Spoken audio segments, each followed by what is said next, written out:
Assalamualaikum semuanya. Selamat datang di channel Jejak Kisah Para Wali. Karomah Habib Hussein luar Batang yang cukup populer. Karomah Habib Hussein bin Abu Bakar Al-Aidrus atau dikenal dengan Habib luar Batang cukup populer di kalangan pecinta ulama dan ahli bait Nabi. Beliau adalah ulama besar yang mencapai derajat waliullah. Keharuman nama beliau selalu dikenang umat muslim terutama para pecinta ulama karena jasanya menebarkan dakwah Islam di tanah Betawi dulu Batavia pada abad ke-18 Masehi. Bahkan hingga kini makam dan masjid peninggalan beliau di kampung luar Batang, Jakarta Utara, tak pernah sepi dari peziarah.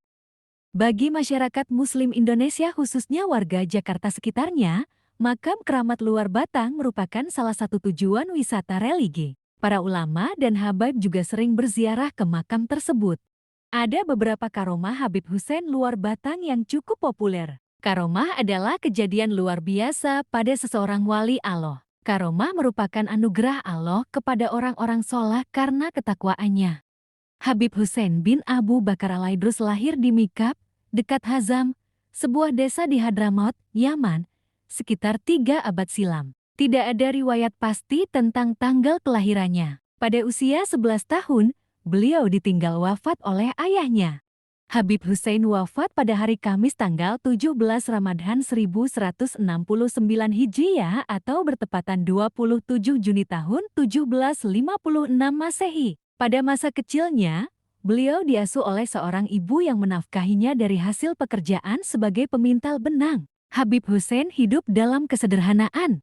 Sebelum Habib Hussein hijrah ke Tanah Jawa, beliau terlebih dulu singgah ke India di sebuah daerah bernama Surati atau lebih dikenal Gujarat. Beliau pernah menimba ilmu kepada Katbil Irsyad, Imam Abdullah bin Alwi Al-Haddad.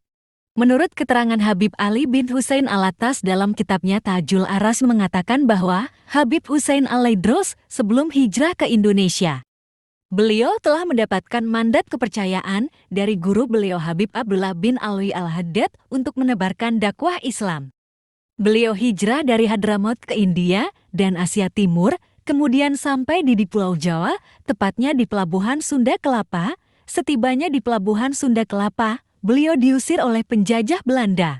Akhirnya, dengan bantuan para muhibbin di malam hari, dengan menggunakan sekoci beliau tiba kembali di Pelabuhan Sunda Kelapa. Habib Hussein luar Batang kemudian berdakwah di tanah Betawi, namun saat itu Belanda sangat sensitif kepada para ulama karena di Sunda Kelapa masih ada bekas-bekas pertempuran Sunda Kelapa di bawah pimpinan Sunan Gunung Jati Al-Imam Syarif Hidayatullah dan Fatahillah.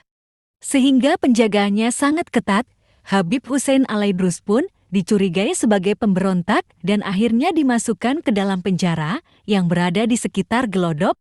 Kisah Habib Hussein Al-Aidrus dalam berdakwah sangat luar biasa.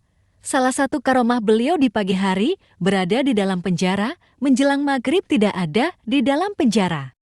Ajaibnya beliau sedang menyampaikan dakwah di musyola dan masjid-masjid sehingga membuat takut para sipir penjara.